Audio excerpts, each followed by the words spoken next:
Hello everyone, this is Dr. Roderick Graham, and this is a click and talk for my class, CRJS 410, Crime and Computer Applications.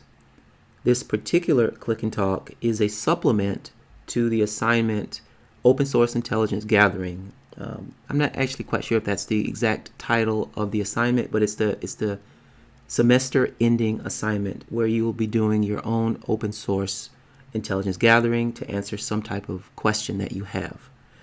And so here I'll spend a little bit of time going through some ways of collecting information. Now let me give a brief layout of my screen here. So I'm using a Linux distribution. So there's a PC, the Windows operating system, and then there's the Mac operating system, which I think is based on Unix.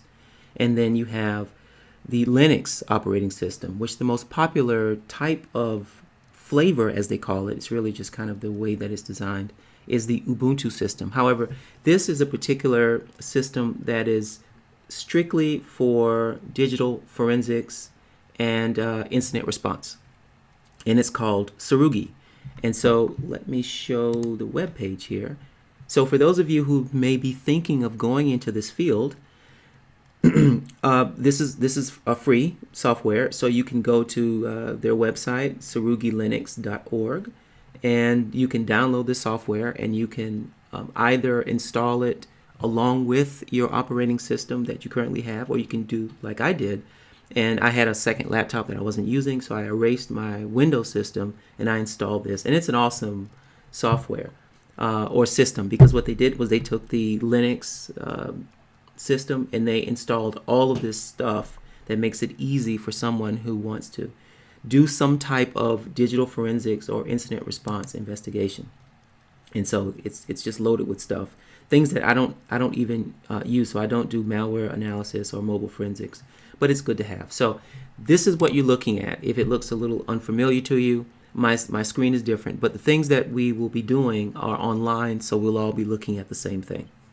Also, on occasion, I'll pull up a text editor so that I can type pertinent information, so that, you know, if there's something that I think may not be clear, or maybe there's a website that I want to type in, or just some kind of information, then I'll put it here moving forward. So I guess the first thing I'd like to put is that for your open source investigation, it's always about answering a question. That's always the first thing. You won't be doing this unless there's a question to ask. Otherwise, you don't know why you're collecting data. And as many of you have probably done the reading, or you'll have to anyway, to answer the questions in the first half of your assignment, you'll know that you probably start with collecting data, just random data points, whatever that is. Some Facebook post, or maybe you're able to get where a person worked, maybe their address, whatever information you can find about them. That's just data. But what you do is you string that data together into some kind of story, and so we'll call several data points that link together information. So one post online may not mean anything, but if there's a pattern to it, then you can start calling those posts some kind of theme. So if you ask the question about whether a person has extremist views, okay, one silly tweet doesn't mean anything, or one silly Facebook post doesn't mean anything, but if they're saying several things that seem like really weird, then now you start to have information, right? And then finally, you want to collect enough information to answer your question, and when you answer that question, that's going to be knowledge. So that's what we'll be doing here. Now, I think that I'll take this somewhat systematically, and I'm going to start by showing you the OSINT framework and talking about it briefly. So this is online, and the website will be in your assignment. It's osintframework.com. And it's basically a compilation of open source tools to collect data. The reason why I asked you, and there are plenty of these online, but the reason why I asked you to use this one is because it organizes our thoughts so well. So maybe you're starting your investigation with just a name. Then you would go to the people search engine, or probably in a real life situation, you may have an email address, And so you may want to start with that, right? Or you may just have a username, you know. I think most of us will be searching a friend of ours or a family member, so we'll have a name most likely, right? So this is a great layout of open source intelligence tools. Now, in the right hand corner here is a key, and it's important to know that you know some things you have to download. So I'll be staying away from those, and some you have to requires registration. You can do that, especially since you've got this new Proton email that I asked you to make, but you don't have to use it. So everything that I do here will just be, you can just simply use them immediately. You don't have to download anything. You don't have to register. Now, the thing about open source tools, especially when they're free, is that, or primarily when they're free actually, and there's no money to be made, is that a lot of these tools are made by a professor who's doing some research. Maybe it's a grad class and they work together to produce some kind of tool that then collects information. And you can do this. In fact, I think maybe as a master's student, if you're in our cybersecurity program, it would be a good project to write some kind of Python script that collects data for people to use, right? So these are not things that are in some high-end corporation. It's just simply people working together to find ways to collect data. The downside of that is often when the things that they're collecting change. So maybe, for example, Twitter has changed their timeline recently, and Facebook has changed their Facebook search recently. So what that means is the tool may not work anymore because the people who originally designed it, the class is over, or the professor has moved on, or the friends who worked together to create the tool, you know, they had a falling out, you know. I don't know, whatever, but they're not making updates to their tool. So that's something you have to work with. But that's okay. There's so many of these that you just simply dive in and play around with it, which is one of the important themes of this course, is that you have to play with stuff. So having said all that, I think I'll start with social media because that's the easiest. You don't even need a class to learn how to stalk someone, right? I think you guys could probably do that better than me. And so here on the OSINT framework, you can start here with social networks, and then you can play around with these tools. My experience has been that because the source keeps changing, so Facebook changes its design, Twitter changes its way of doing things, Instagram changes. Because those change rather frequently, these tools can sometimes be a bit unreliable. But that's actually okay because all you have to do is create a shadow account on Twitter, what I've done here, and then you can go and the information is public for your targets. You can just collect what they've done through Twitter. Now, Facebook is a little different. Facebook has terms of service where I forgot how it's written, but you're not supposed to be someone that you're not.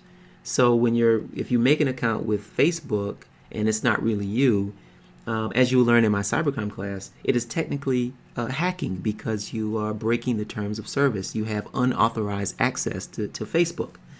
So because I want to do things by the letter of the law, I'm showing my own Facebook page. And so if I wanted to look for someone through Facebook, I would just have to do it through my account. That's not ideal. You want to do things anonymously, but you also want to do it legally. So, but you all know what to do here. So I'm showing my account here because I don't want to show someone else's. So you could simply look on Facebook and look at what people post. You can look at what they like. You can look at where they go, and all of that could be of use. Now with Twitter, you can set up a Twitter account using your Proton Mail account, and it may be that Twitter has the terms of service like Facebook. I don't remember. I think it's okay. So I set up an account that is that I've called just I forgot what it's called. Let me see my profile. Byron Rousseau. This is an account for data mining. So I set up this, and so now I can go and follow people and collect data on them if I like. So I think when it comes to collecting open source intelligence through social media, you guys are probably a little bit better than me, so I don't really have to say much about this. However, I would like to point out something. Let's say you have a name or you have a username from one site. Well, the way people are, we like to keep the same username, right? So maybe you want to go to this part of the framework, the username section, and you can use a username search engine. Now, I don't use the T one. I use just Namecheck that you can go to online, and you can put in someone's information. So I was on a podcast by this person, and so I'll use her name, Iona Italia, and then you can search for that. So this is namecheck.com. And so when you put this information in, then you can see here that, okay, if it's green, it's available. If it's blackened out, then it's unavailable. So ionaitalia.com is unavailable. But if you look down here, you can also see where she has other accounts. So let's say you know of this person on Facebook, but you say, all right, I may be able to get more information elsewhere. So instead of going to those sites one by one, you can come here and put in their username, and that will take you to other places where they have accounts, even things you never think of. Like I don't know what, like Code Academy, Blip.fm. Most of these things I don't know about, but Iona has an account, Gravatar, Trip, Pastebin, Hacker News. I don't know why she'd be there. So it may be another person, of course, but at least it gets you started, right? So that's a wonderful way to begin digging. Two more things before moving on from the social media collection part of this Click and Talk. The first thing is precision is important. So let's say you're trying to find out, like maybe your question is, is this person cheating on me or something? I don't know if anyone would ask that question, but certainly if you're a private investigator, someone would ask that question, right? So you don't want to look at social media and come to some kind of summary statement. If you're in someone's Facebook feed, or you're analyzing someone's Twitter feed or Instagram feed, what have you, whatever they post, you need to be precise. In other words, let's go to mine here. This is mine. You don't want to just look at it and say, "Oh, okay, I think he's doing something," and then summarize it as if it's a paper or something. You really want to start. Let me pull this up again with data. So the hard data would be something very precise, a specific post or a specific picture. You need that first. So whatever question you're trying to answer, you start with that hard evidence before you start linking it together and summarizing it in information form. So for example, the question may be, is Rod a meat eater or something? I don't know. Okay, you can look at my photos here, and you'll probably come to that conclusion. But first you need some kind of, that I am a meat eater. But first you need some kind of hard data. So this would be hard data, right? Like the picture itself. On February 4th, this is during the Popeyes chicken sandwich craze. On February 4th, Rod took a picture with someone, or someone took a picture of Rod eating a chicken sandwich. That's the data, all right? And then you can string that together into information, eventually coming to a conclusion that Rod is a meat eater. In fact, I'm probably the opposite of a vegetarian. I'm more of a keto person. So in any case, so you need to start with precise things, precise posts, words, images, likes, what have you, shares, what have you. Okay, and then I want to end with a tool of mine. It's not mine to make it, but it's a tool I like to use that may be in the OSINT framework, but I'll just find it through Google. So it is called Follower Wonk, and you can get the licensed version of this, or you can just use it freely for some basic things. So you can analyze someone's Twitter feed. So let's say, and you can look at this on your own, followerwonk.com is the website. Let's say I wanted to analyze the people I follow. Okay, so I follow about 800 or 900 people, so I think that's within the limits. Because if I do my followers, then they're going to ask me to pay because it's too much to analyze. But if it's the people I follow, which is about 800 people, they'll show it to me. So, you click, my username is Roderick Graham, so I'm asking this site to analyze the people I follow, and it gives me some data, right? It tells me, how many followers I have, how long I've been on Twitter, about 10 years, how many things I retweet, and all this information, where my followers are from. I don't know, that may matter. Suppose you're trying to investigate what you think might be some kind of organized crime. And so what if you find that okay, and imagine that the organized crime ring is in Eastern Europe. Okay, so what if you find that one user seems to have, even though he's based in the U.S. or she's based in the U.S., tends to have a lot of followers in Eastern Europe, or they're following a lot of people in Eastern Europe. What would that be about? It's just one piece of data, but you combine that with other pieces of data, and that might tell you something, right? So that's follower wonk. So that's the social media part. And I think you guys would be better at that than I am, actually. So the next thing is email search. And some of you may start with an email. Most people don't. They start with someone's name, but it's good to kind of look at it. Plus, there's one tool that I really like to use that I like to show. So you guys can go through all of this, but of course I've done this now for quite a while, so I know which one I like, and I like That's Them. So if I go to That's Them, I can put in someone's email, and they'll give me information about that person. So I'm going to put in, I've done this already, obviously you can see here. I'm going to put in my personal email and then search. And it gives me my address. Now, how does this work? How is this possible? Well, sometime in my past, I may have, let's say, went to Rite Aid or something, and they give out these discount cards. You fill out some form, and then they give you the card, so the next time you go in, you can get some discounts. Okay, so it's possible that when I completed that form, I used this address and this email. And so Rite Aid then, nothing's for free. Rite Aid then keeps that information to send me ads, and then they also sell my information. So just for a public service announcement in some ways, for you guys who are listening to this, you might want to think of starting a throwaway email account that you can use to get all of these discounts that are in these stores, but attach that throwaway email account not to your name or your address, but a fake address. You can use your real name, of course, but a fake address. So anyway, that's how they were able to find, or that's how That's Them was able to scour the web and connect my email address to my real address. So this may come in handy later because you can use the address here in other searches. Okay, the next one is going to be search by name.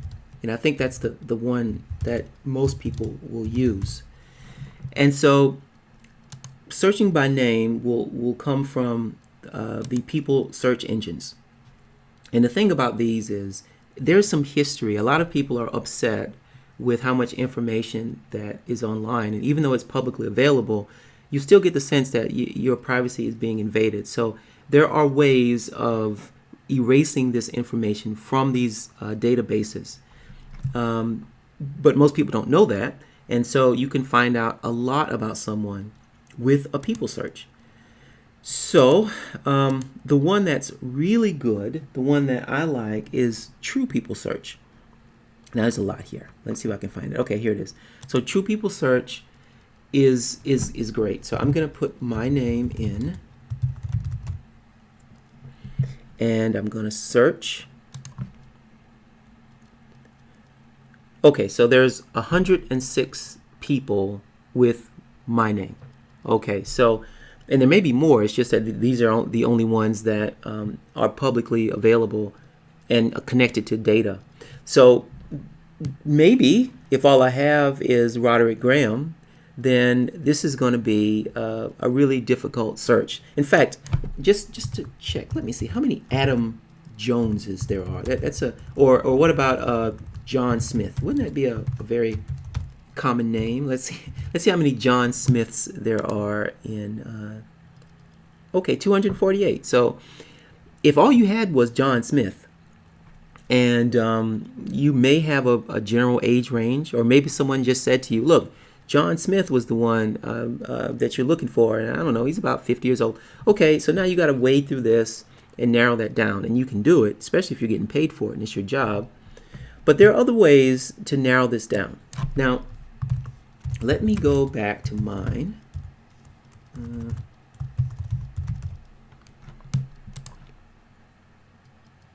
Okay, 106 records. But remember, I had also checked for my email. So now I know approximately, or not precisely, where I live.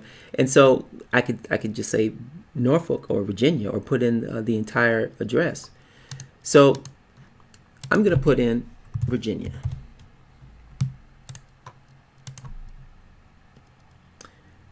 And there I am, right? And this is correct. I am Roderick S. Graham. I'm 45 years old, and I live in Norfolk. Now, if you look at this, you see that this is my address. And the nice thing about using many different tools is that you can cross-reference. So this particular company gives this as my current address. This company also gives this as my current address. So in some ways, you are verifying the accuracy of the data you're collecting. Now, I can say that a lot of this is accurate and a lot of it is not. So I've had some of these phone numbers. Actually, as far as I know, I've had all of those phone numbers. And it's interesting because this 757 number, I think it must be, or maybe that's my school. I don't know. It's really weird. I don't have a 757 number for my cell phone. So this must be for my school, I believe. So they simply scraped the web or something, and they saw my name, and they saw this number, and they put it together. Maybe that's what they did. So if you are someone who's working for a company, or you've got a business where your whole deal is collecting information on people or investigating people, then you would pay for this. And you would get even more information. You don't have to do that, though. Even without paying for information, you can still find out a lot. And I can tell you, this is all accurate. This is an old email address. I don't use that much. I can't use this one anymore. This is my whole school. These are places that I've lived. It's really interesting. You can also see possible relatives. Now, all of this is not accurate. A lot of these people I simply don't know. But a lot of it is accurate. So if you were really going down a rabbit hole, you may say, okay, who is this person? And then you go and you look that person up. I don't know, 509 McGregor Circle, who's this? 1971, I don't know. I'm sorry, age 71, I don't know who's going on. But then you can start, piecing things together. Even if this is somebody I don't know, that's okay. You can cross-reference it. So you say, okay, Ella Rihanna. Then you can go to my Facebook account and see if there's any connection with me and this Ella Rihanna. There won't be. I don't know an Ella Rihanna, but so it's not always accurate. But you get the point, right? And so there are plenty of these search engines, and they all give slightly different information, but they can be very effective. Now the thing about this is that you can always, about all of these, is that you can always look at the full report, but you have to pay. And it seems like it's an invasion of privacy, but in reality, these things are publicly available. Now, let me show you one last thing. So I'm back to that's them again. And I believe if I search by address, I'm going to put, I should have copied that. Let me see. Let me go back to what I was looking at. Because I'm going to put my address in. And I've done this enough to know what's going to happen. I just hope I'm going to the right page. But I think it's this one.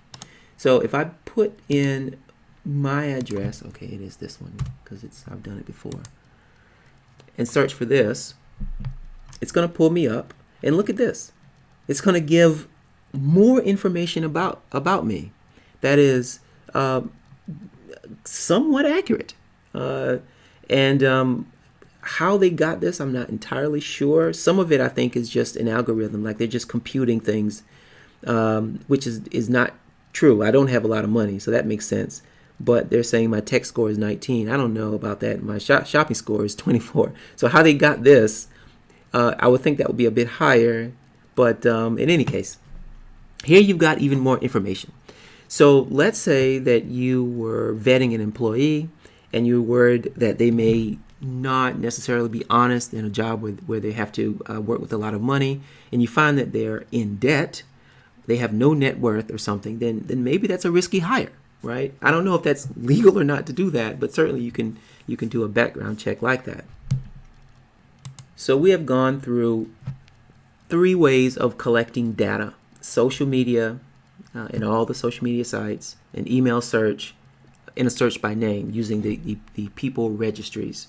Now, if you go to the OSINT framework, there's a lot here. There really is. And if this was a full-on OSINT class, then I would probably divide OSINT into evidence of people and evidence of networks, which would be a lot of this down here. But for this class, we're really focusing on people. And so we've done the 3 main ways of collecting data, but there's more. And so one that I like is collecting data by image. Now, I'm not talking about going to a social media site and looking at the picture, which I've kind of already talked about with my Popeye's chicken picture. But I'm talking about using that image to learn more about the person or find more images. So let me give an example here. Actually, there are 2 ways of doing this. There are 2 basic ways of doing this. One is to do a reverse image search, which most of you know of already just from using Google in the image searches, but I'll show it anyway. And then another is image forensics that I don't think I'll be able to show you, but we'll see. So to give an example of how this might work, let's say that there's someone who's been seeing someone online for about 3 or 4 months. Seeing someone meaning exchanging texts and communicating through instant messenger or whatnot. And they want to be sure that that person is really who they are. They've seen pictures online, but they're not entirely sure. Okay, so you can do reverse image searches on an image to see whether or not that person is found on other websites, because that's what a lot of scammers do. They'll find a picture of a handsome man, usually not too handsome because you don't want it to be unrealistic, but a reasonably attractive guy, or a pretty woman, and use that as the hook or bait, I guess, to get someone to start communicating with them, and then eventually they'll try and scam them out of money. So a reverse image search can be used for that reason. So I'm going to go back to my Facebook page, and since this picture is one of the only relatively cool ones I'll ever take, because by nature I'm somewhat geeky, but this one makes me look cool. So let's say I have this picture here. Okay, so what I can do is let me save this picture. I guess it's going to my downloads. And then I can use a reverse image search. Now, you could probably find it here somewhere. Let's see, images. There's something here. Okay, so search. So you can use this, and there are plenty of tools here. But I'll just do it through Google. Actually, Yandex, which is a search engine, has a pretty good image search capability. Some say, I've read, that it's a little bit better than Google. So I'm gonna use Yandex. So select a file. Let's upload that, and then let's see if my image is somewhere else. This is the first time I've done this, so it may be somewhere else, maybe not. Oh, so in actuality, I just look like every other black guy with headphones on and glasses. But that's how the image search works. It tries to match pixels in one image with pixels in another. But that's okay. As it happens, there's not another image of me out there which someone is using nefariously. So I guess that's fine. So that's one way. And there are plenty of tools. So maybe Yandex didn't uncover anything, but you've got all these others that you can try. Okay. So that's the reverse image search. It can be very useful. Another is to look at the metadata in the photograph, in the image.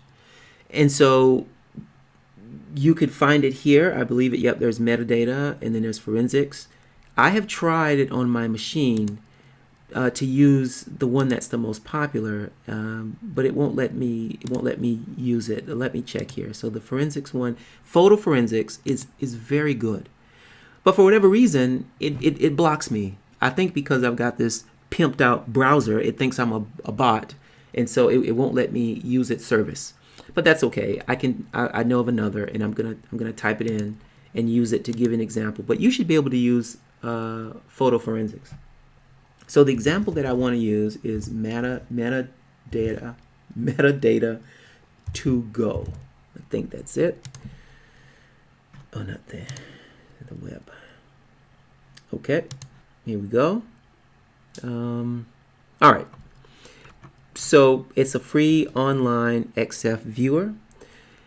So I'm going to upload this image, and it will tell me what metadata is behind that image.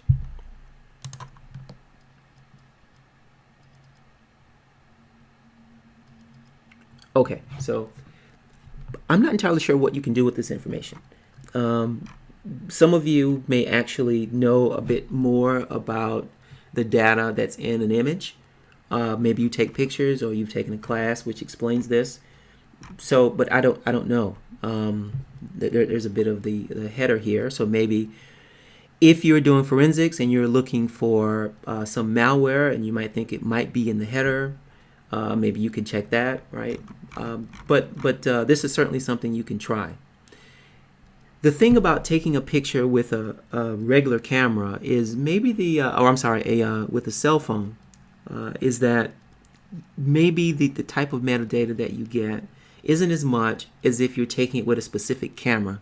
So let's say that you're a private investigator or detective on a murder case or something, and a picture was taken of the victim, and you find that image online. So you want to know what camera that picture was taken by, and maybe you can find that information, and then you can say, well, there are only 20 cameras purchased this month or something. I don't know. So that might be an option for you. So those are the two ways of looking at an image: reverse image search and image forensics. So I think that's it. Now go ahead and fool around with this, right? You've got a lot of other stuff here that you can look at. Be aware, as I mentioned at the beginning, that a lot of tools may not work, and that's natural, or that's normal given the marketplace here. These are free tools, and so if someone is finished making the tool, there's no economic incentive for them to go on, and so they may decide just to not update it. So some things may not work, but there's so many that you're going to find something, right? So fool around with it, and yeah, I think that's it. I hope that this video has been helpful.